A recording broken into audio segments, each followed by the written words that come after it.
Benvenuti in Mythos, storie di vigne. Io sono Diego. Alla fine del XVIII secolo, la Georgia si trovò di fronte a una nuova era, quella dell'impero russo.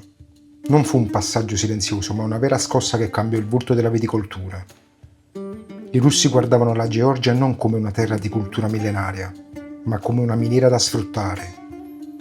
Il vino, che per secoli è stata identità e rito comunitario, diventò improvvisamente una risorsa economica da controllare. Nacquero grandi aziende vinicole al servizio dei nobili e delle funzioni imperiali. Le varietà locali, spesso legate alle famiglie e ai villaggi, vennero progressivamente abbandonate in favore di uve più produttive, capaci di garantire grosse quantità. Le cantine rustiche, che da secoli custodivano il sapere antico, furono sostituite da botti moderne e strumenti estranei al mondo contadino. Non si produceva più per il supra, per la comunità o per la memoria, si produceva per l'esercito, per i funzionari, per le esportazioni interne all'impero. La qualità lasciava spazio alla quantità. Eppure nelle pieghe della società la resistenza non si spense mai del tutto. Nelle campagne lontane dalla città e dagli occhi dell'amministrazione zarista, molte famiglie continuarono a fare vino come sempre, con i propri vitigni, con i kvebri interrati, con gesti che erano rimasti immutati nei secoli. C'erano anche nobili georgiani, come i Shavchavadze, che tentarono di mediare, di unire le nuove tecniche moderne alle tradizioni.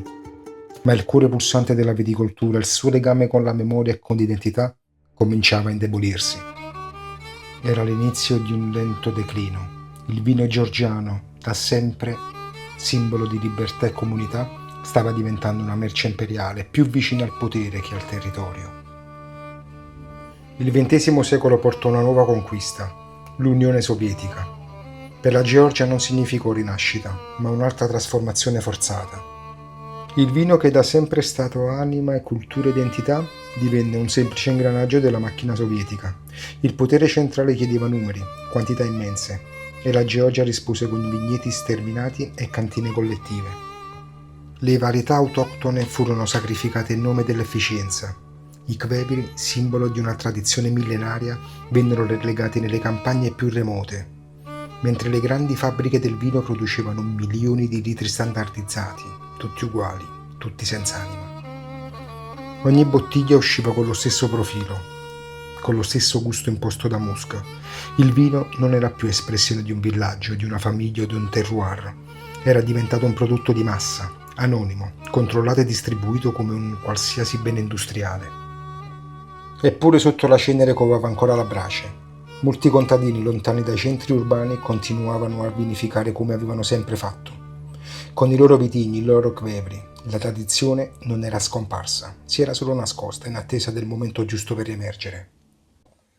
Il periodo sovietico lasciò alla Georgia un'eredità ambivalente. Da un lato l'immensa perdita di diversità e di autenticità, dall'altro la forza silenziosa di chi nonostante tutto non smise mai di credere che il vino fosse qualcosa di più di un numero nei registri del regime. Il 1991 fu una data che cambiò tutto. La Georgia tornava indipendente, ma la libertà non arrivò con leggerezza. Significò caos, povertà, instabilità politica. Le cantine statali crollarono, i mercati si dissolsero, i vigneti vennero abbandonati. Eppure proprio in quel momento di oscurità la tradizione tornò a respirare. Le famiglie recuperarono i loro kvebri sepolti, i vitigni antichi che erano stati dimenticati durante il dominio sovietico tornarono a vivere. Ogni villaggio ridiede voce alle proprie uve, ai propri rituali e ai propri supra. Fu una rinascita lenta, fragile, ma carica di orgoglio. In mezzo alle difficoltà economiche emerse un movimento nuovo. Piccoli produttori decisi a restituire dignità e identità al vino georgiano. Non producevano più per Mosca, producevano per se stessi, per la loro terra e per il mondo. Il vino georgiano tornò a essere racconto, cultura, simbolo di indipendenza. Gli Orange Wine divennero un emblema internazionale, attirati da enologi e vignaioli di ogni angolo del pianeta, che arrivavano in Georgia per capire, studiare e imparare. Per decenni la Russia era stata il principale mercato del vino georgiano. Ancora nei primi anni 2000 quasi il 90% delle bottiglie prendeva la strada verso Mosca e le ex repubbliche sovietiche. Ma nel 2006, con un annuncio improvviso e spietato, il presidente Putin impose un embargo totale sui vini georgiani, dichiarandolo non conforme agli standard sanitari. In un attimo l'intero sistema vitivinicolo del paese andò in crisi. Cantine piene e senza acquirenti, aziende costrette a chiudere, famiglie sull'orlo della rovina, sembrava la fine di tutto. E invece per molti quell'embargo fu una svolta. Tagliati fuori dal vecchio mercato, i vignaioli georgiani iniziarono a guardare altrove, verso l'Europa, gli Stati Uniti e il Giappone. E si accorsero che il mondo non cercava un vino generico, ma un vino autentico, radicato nella terra, nella storia e nella propria cultura. Fu allora che nacquero i primi gruppi di produttori artigianali, alcuni uniti sotto l'etichetta del vino naturale, altri legati al concetto di vino in Kvevri.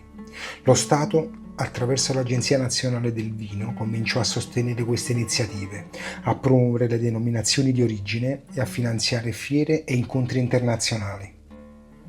Le università riaprirono i libri sugli antichi vitigni autoctoni. Le famiglie riscoprirono i vecchi kvevri sepolti sotto la terra. I vigneti abbandonati furono rimessi in produzione.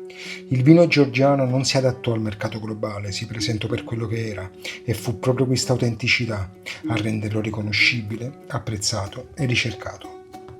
Così l'embargo da minaccia si trasformò in un'opportunità storica. La Georgia passò dall'essere semplice fornitrice dell'ex Unione Sovietica a simbolo mondiale di viticoltura ancestrale.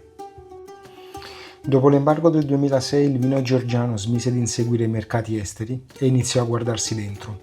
Fu un cambio radicale, non più produzione di massa ma piccoli gesti, mani che tornavano a lavorare la terra come i nonni.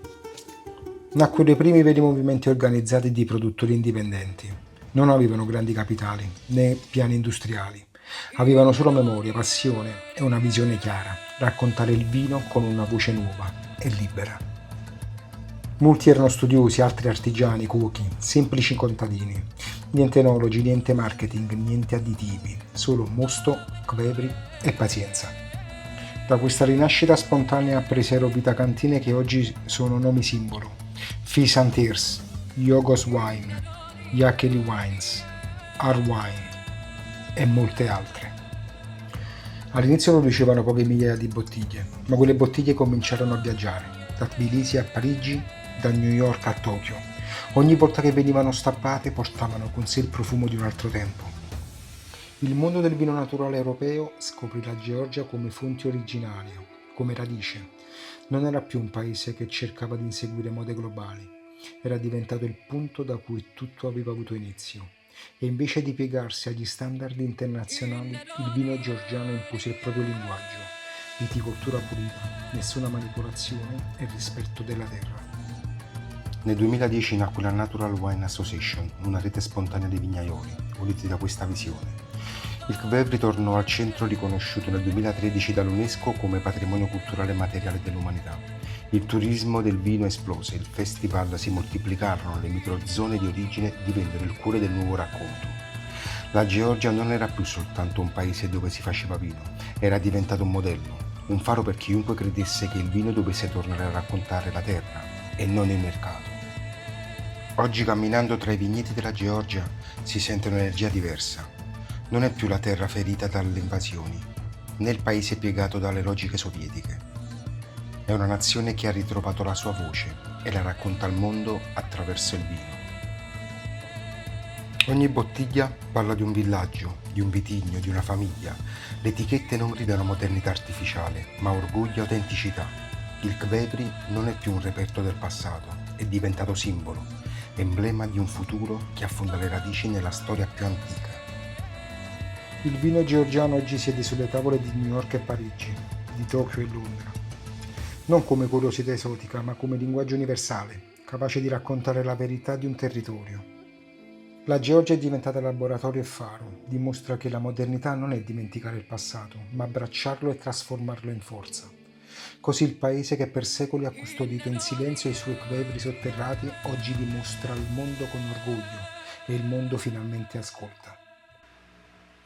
Durante il periodo sovietico la standardizzazione agricola impose pochi vitigni produttivi, sacrificando la diversità. Molti rischiavano di scomparire, eppure, grazie alla determinazione dei piccoli produttori, quelle uve sono tornate a vivere. riportando con sé un patrimonio dimenticato che oggi respira di nuovo. Tra queste, 4 sono diventate simbolo dell'identità georgiana. Il saperavi rosso profondo è il vitigno nazionale, Nekvevri esprime tutta la forza della terra. Frutti neri, cenni ferrosi, una trama tannica intensa, è il vino che incarna la Georgia stessa. Il Takveri, più umile ma radicato nella cultura contadina, racconta la quotidianità. Profumi di fragole e melograno, il vino dei brindisi familiari e delle tavole semplici. Il Razziteli, antichissimo vitigno bianco, con le sue lunghe macerazioni regala vini ambrati, densi di note di tè nero, albicocca secca e miele, e l'anima bianca della Georgia. E infine il Mzvane, il verde, che porta freschezza ed eleganza, fiori di campo, mela verde, agrumi e tocchi balsamici. Queste uve non rimangono astratte, oggi prendono forma in denominazioni di origine, che ne custodiscono la memoria e ne sanciscono il legame con i territori. Oggi le cantine georgiane oscillano tra due anime. Da una parte le grandi aziende che puntano a volumi elevati e a mercati internazionali, dall'altra una costellazione di vignaioli indipendenti che difendono l'identità di vitigni autoctoni e delle tecniche ancestrali. Saper convivere in questo equilibrio è la vera sfida del paese. Le minacce non mancano. Il cambiamento climatico altera i cicli di maturazione, il mercato globale impone standard sempre più rigidi e la pressione economica rischia di spingere verso scelte produttive meno fedeli al territorio. Ma la Georgia ha dimostrato più volte di saper resistere.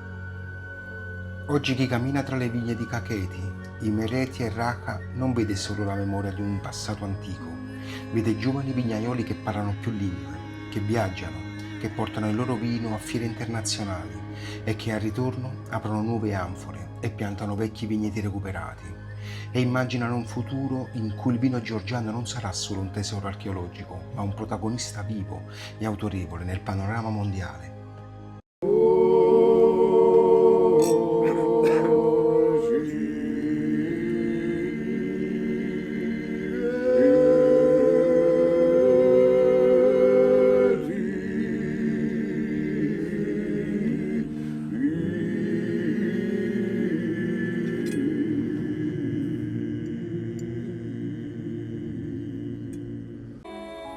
Abbiamo visto come la Georgia custodisca 8.000 anni di vino.